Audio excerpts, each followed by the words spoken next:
don't want to sound the kind of way, but I'ma just sound, I don't know, I'ma just say it. So I saw Dunbar students rallying up and protesting against ICE.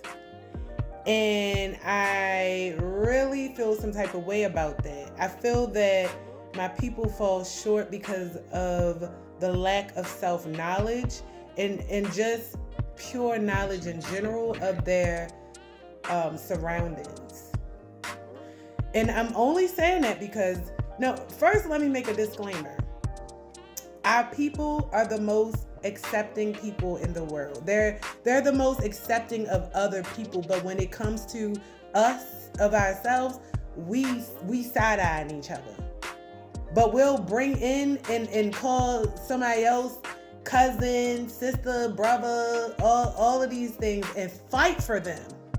And the crazy thing is, I don't think that you guys know this about yourself, or you don't give yourself enough credit, and you only feel like this is only true within your friend and family group or whatever. But the whole world knows this shit, and they've studied it, and this is why they put certain things in front of our noses, because they know how we're going to react. Now, if the same efforts, if the same energy that was put into our causes and our fights was being met equally, then I would have nothing, absolutely nothing else to say.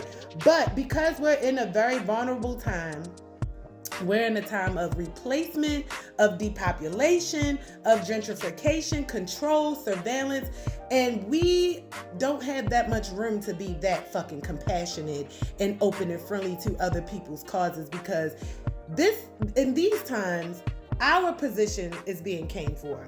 People want to replace us on our land, but yet it's so many of us that are uneducated about what's going on, who we are, and the right history, that we are just like, yeah, whatever. Like we just rocking with whatever. So let me tell you why I've grown a disdain against Dunbar students fighting against ICE. Now, growing up with your peers, you wouldn't think too much. Like, oh, they cool as shit. And they do be cool. Like, I grew up in Perkins. Like, my first apartment was in Perkins Projects, not too far from Broadway. I worked at the Latin Palace. Like, I was around these people. I know how they are. They was cool. These ones that just came over here are rude, and you can tell they're in a human race. Like, they're here to replace. They're not here to coexist. Nothing about them, nothing about their action says coexist unless you're face to face, unless you're talking to them. But when your back turned, they're doing replacement tactics. Now, I happen to be in the area, and a lot of y'all probably already seen my video about the Burger King. Okay. I don't know if the parents in the area know, like, these people don't even want to feed us, but I went into the Burger King.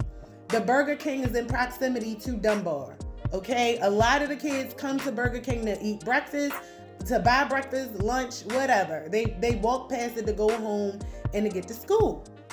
So I goes into the Burger King one morning, and it's a Hispanic guy that's the manager. The blacks was in the back. Okay, the Hispanics was in the front. Black students come in, they want to order, they ordering off the board, and the manager's sitting up there like, and I'm going to just give you your money back.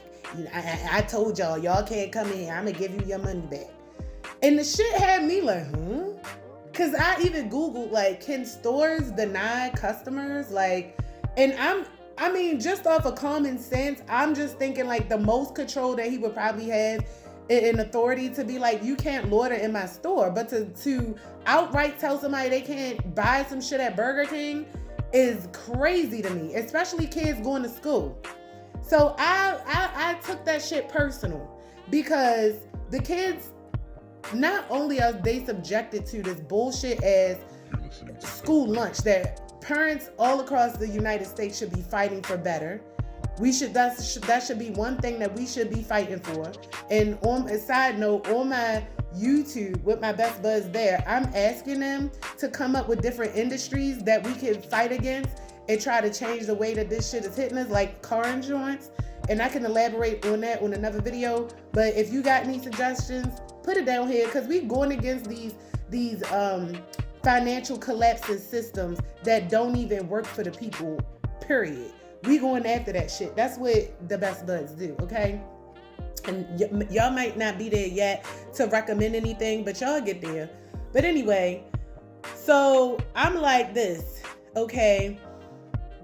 Damn, what the fuck? Okay, all right, I know what I'm saying. So I'm like, it's crazy. I don't understand why this man is denying these kids. So I go out to Burger King after I pick up my food, right? And it was some other kids coming up, and they was about to go to Burger King too. And I'm like, is he like, do they deny y'all getting breakfast? He was like, hell yeah, that bitch nigga, you know how. Yeah, can you take us around the drive-thru? So I'm like, all right, come on. I took him around the drive-thru, and then I dropped him off at the school. But later on, after I did my homework and found out that, I mean, unless it's like it's just circumstantial or whatever, like that a person can deny you from shopping into the store, I went and contacted corporate office, and corporate office even said that was not even right, and that they would train the staff on how to work with the customers and blah, blah, blah. Okay? Now, these are the people that's in the neighborhoods. These are the people that's living in the neighborhoods, that moved into the neighborhoods, that's servicing the people that lived in the neighborhoods. But yet, while the adults are off at work or whatever, and their children is going to school, they can't feel safe to go into the stores that's been in the community probably far longer than the employees to even service them and take advantage of the fact that these are children, to deny them food, something that they're paying for out of pocket. And yet, no one in these same kids' life was there to say, do not support these people, because these people are not for us. The children, of course, they're going to commingle, but even still, I feel like a lot of them train their children to be just like with agenda based. A lot of these children, they smart as hell. They know what the deal is, but of course they kids. So I've seen on videos where the kid then jumped into mom's fights, all this mouth, all that stuff.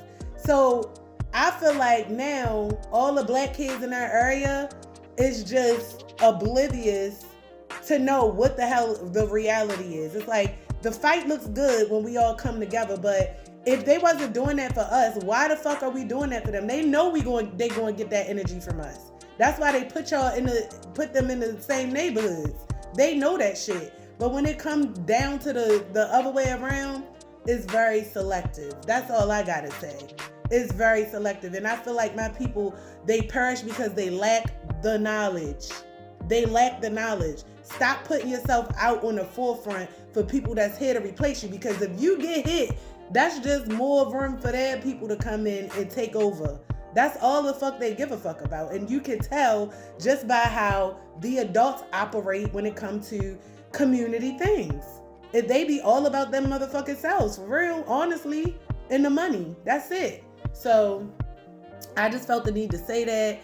And I'm pretty sure it's other groups of people that's been disenfranchised by these very same people that's out there fighting because of lack of knowledge. I just want y'all to get to know yourselves a little bit better. That's exactly why I was on YouTube reading The Delectable Negro, because in order to heal from a certain state, you have to understand yourself. You have to understand the diagnosis. You can't go to a doctor and tell him that something else wrong with you and it's something else, because they'll never be able to fix it. So in order to heal, understand who you are, understand what you come from and what your worth is, and then operate from that. And until next time, I'm out.